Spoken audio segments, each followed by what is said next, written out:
Orain dela 2 hilabete inguru ateak itxi eta gero, Iraola Goitia liburu denda Gaztelenean zabaldu zituen berrizateak.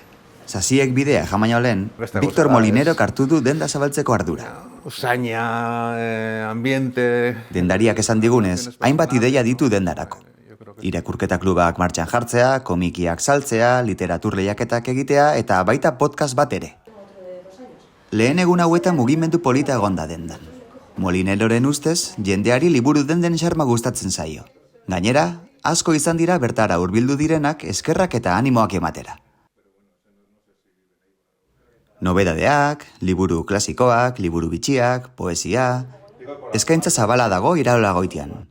Eta berarekin berba eginez gero, argi gelditzen da liburuak direla Molineroren pasioa.